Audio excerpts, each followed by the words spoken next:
Bienvenue à une nouvelle leçon du cours pour programmeurs Java intitulée Gestion du texte avec le Java.text.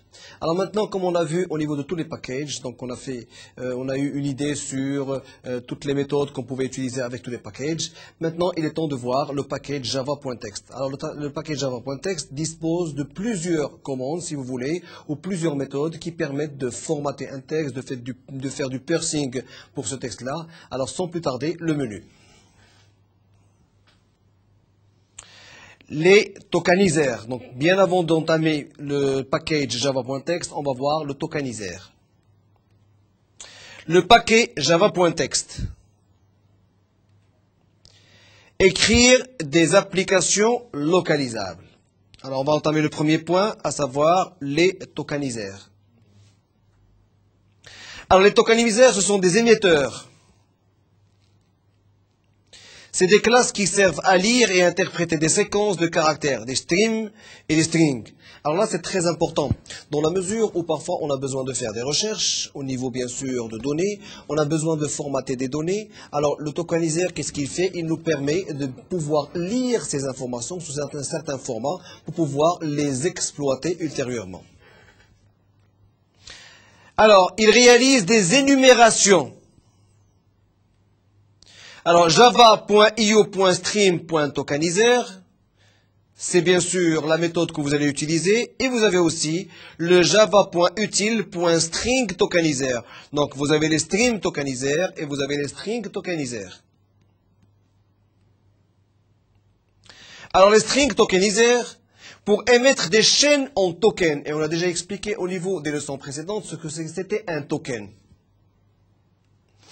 Délimiteur caractère qui sépare les tokens. Alors les tokens, ce qu'on appelle des jetons.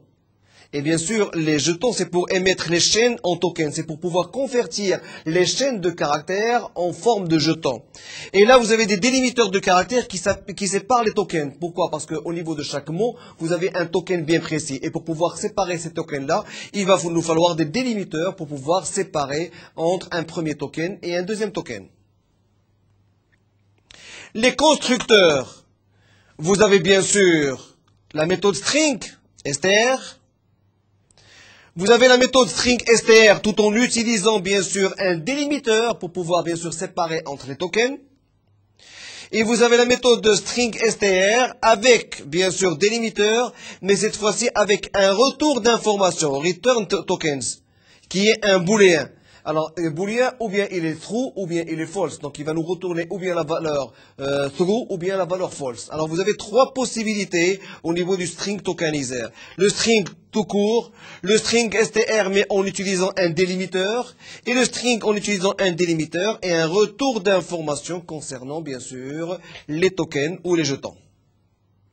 Alors, toujours au niveau du string tokeniser, vous avez le count tokens, qui est un integer. C'est une méthode qui va nous permettre de calculer le nombre de tokens qui ont été utilisés. Le booléen has more tokens. Là, c'est une valeur booléenne en bien ou true ou bien en false, en vrai ou en faux. Boolean aussi has more elements. Donc, vous avez une différence entre les tokens et les éléments. Pourquoi? Parce que les éléments, c'est un ensemble de tokens. Parce qu'un token, c'est un ensemble d'informations. Alors maintenant, vous pouvez avoir plusieurs informations au niveau d'éléments. Alors, le string next token, là, c'est une méthode qui va nous permettre de donner, bien sûr, le token suivant, de pouvoir basculer vers le token suivant. Object next element, c'est pour pouvoir, bien sûr, avoir l'élément suivant. Et là, bien sûr, vous vous basez sur les objets et non pas sur les strings. string next token avec un string délimiteur, c'est-à-dire que vous allez utiliser la méthode next token pour passer au token suivant, mais tout en utilisant un délimiteur pour connaître un petit peu la distance, si vous voulez, ou l'espacement qu'il y aura entre les tokens. Alors maintenant, on va entamer le paquet java.text. Alors le paquet java.text reste un paquet qui contient plusieurs méthodes pour pouvoir formater et faire du parsing pour un texte donné. Alors on va les voir, on va essayer de voir un petit peu la majorité des méthodes qui existent au niveau de ce paquet java.text. Alors java.text, il fournit les classes et interfaces pour la gestion de texte, date, nombre et message. Il y a une certaine indépendance de la langue, effectivement. Donc, que vous travaillez avec du français ou avec de l'anglais ou avec tout n'importe quelle langue que vous voulez, bah, automatiquement, le java.text, il a la possibilité de pouvoir gérer, bien sûr, tous les formats de texte, de nombre et ainsi de suite. Et après, on va voir la méthode de normalisation pour pouvoir, bien sûr, effectuer une certaine approche entre toutes les langues.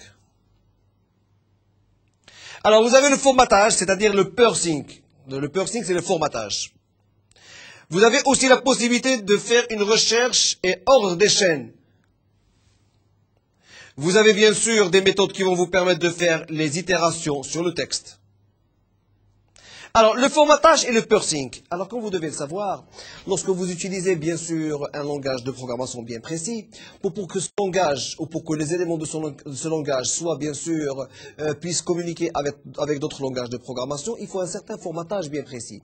Alors, au niveau du langage Java, vous avez une hiérarchie en ce qui concerne le formatage ou le parsing. Alors, au niveau du format, vous avez trois types de formats. Vous avez la date format, donc le format de date. Vous avez le format de message et vous avez le format des nombres. Au niveau de la date, bien sûr, vous avez Simple Date format, donc vous avez la possibilité de choisir le format de la date bien précise. Au niveau du number format, vous avez la possibilité d'avoir un choix de format, sinon d'avoir un format décimal. Donc toujours est-il, vous avez une hiérarchie ici pour comprendre le processus de formatage ou de parsing des chaînes de caractères. Alors le format. C'est une classe abstraite pour le formatage des informations sensibles au local. Et ça, c'est très important. Et c'est une API pour formatage et le parsing. Alors, un API, c'est une méthode ou un service que vous allez trouver et qui va vous permettre, bien sûr, de faire un formatage et un parsing. Alors, les méthodes fondamentales de la classe format. Vous avez format pour l'objet, pour la destination string et pour la position. Vous avez le pulse object, là aussi, vous avez le strsorg et avec une position. Alors maintenant, le Java Development Kit, le JDK, fournit trois extensions concrètes de format. Vous avez la date format, vous avez le message format et vous avez le number format. Alors rappelez-vous maintenant la hiérarchie, le schéma où on a vu la hiérarchie, bien sûr, de toutes ces formes. Alors, le format utilise deux classes auxiliaires, le field position et puis le pulse position. Donc, il y a deux, si vous voulez, classes auxiliaires pour la classe format. Alors, number formats, vous avez bien sûr getInstance, lock. Alors, ce sont des méthodes qui vous permettent bien sûr de travailler avec le number formats ou le format du nombre. getNumberInstance. Là, c'est getInstance directement. Et là, c'est le getNumberInstance pour, bien sûr, pouvoir déployer une nouvelle instance du number. getCurrencyInstance. Alors, lorsque vous avez le getCurrencyInstance, ça veut dire que vous avez besoin de travailler en monétaire, en format monétaire, argent. getPercentInstance, si vous voulez utiliser un format avec un certain pourcentage. Alors, le résultat est un format qui peut être employé pour transformer des nombres en chaînes et vice-versa. Donc, au niveau de chaque format qui a été présenté, que ce soit un format normal, un format currency pour tout ce qui est argent, un format pourcentage, bon, ils ont la possibilité d'être employés pour transformer des nombres en chaînes de caractères. Et bien sûr, le contraire reste vrai aussi. Alors, on va voir des exemples. Number format F, nous avons créé une nouvelle instance de number format. Alors F est un number format.getPercent_instance, c'est-à-dire que vous avez créé une instance du format nombre et vous lui avez affecté bien sûr une instance percent, c'est-à-dire que c'est un format en pourcentage. Alors system out println, on va sortir sur écran f.format 0,53, c'est-à-dire qu'il va transformer le f.format, le 0,53, en un format pourcentage. Automatiquement, on doit recevoir 53%. Donc vous voyez l'avantage que vous avez d'utiliser, bien sûr, ces méthodes-là. Vous créez une nouvelle instance de la classe number format et vous créez une nouvelle instance, si vous voulez, du percent. Alors, le percent, c'est le format pourcentage. Alors, si vous voulez, bien sûr, imprimer tout ça ou le voir sur écran, le résultat 0,53 converti en pourcentage nous donnera le résultat suivant, 53%. Alors, on va voir un autre exemple. F est égal à numberFormat.getInstance local.French. Donc, nous allons créer un nouveau format de nombre. Et système out println f.format 1936.27. Mais là, nous avons créé une get instance. On n'a pas spécifié est-ce que c'est un currency ou est-ce, mais on a précisé local.French. Alors, comme résultat, on doit avoir 1.936,27. C'est-à-dire que le format 1936,27 a été transformé en format 1 avec un séparateur 936.27. Et c'est bien sûr le format French. Pourquoi le format French? Parce qu'on a utilisé bien sûr la variable locale. Et lorsque vous utilisez la variable locale, après la variable locale, bien sûr, vous allez déterminer le pays que vous voulez. Maintenant, si on écrit USA par exemple, automatiquement vous allez avoir le format, le résultat en format US. Alors, recherche et ordre des chaînes. Alors, en principe, vous avez des collateurs pour ce qu'on est des collecteurs si vous voulez. Alors, des collecteurs qui peuvent travailler directement avec des comparateurs. Sinon, pour utiliser des opérations de comparaison, on doit utiliser la collection key, donc une clé de collection qui va pouvoir nous donner la possibilité de travailler avec des méthodes comparables. Et puis, vous avez aussi la possibilité de travailler avec des collection elements itérateurs. C'est pour avoir les itérations entre les éléments. Alors, bien sûr, le rule based collector, il passe directement d'une manière très efficace. Alors, le collecteur, en mesure de faire des comparaisons entre chaînes selon une locale. C'est-à-dire que vous allez faire une comparaison entre deux chaînes de caractères ou plusieurs chaînes de caractères, mais suivant bien sûr le pays où vous êtes. Lorsque vous travaillez en local, ça veut dire que vous devez choisir le format de votre pays. Alors, au niveau de Java, au niveau des bibliothèques, vous allez retrouver bien sûr la bibliothèque qui est très riche avec tous les formats de plusieurs pays. Utile pour la recherche et l'ordre des textes en langage naturel. Alors, toujours au niveau des collateurs, c'est des méthodes principales. Vous avez la méthode collateur getInstance locale. Vous avez bien sûr int_compare, donc la méthode compare, qui nous donne la comparaison entre le string 1 et le string 2. Donc, c'est un élément de comparaison.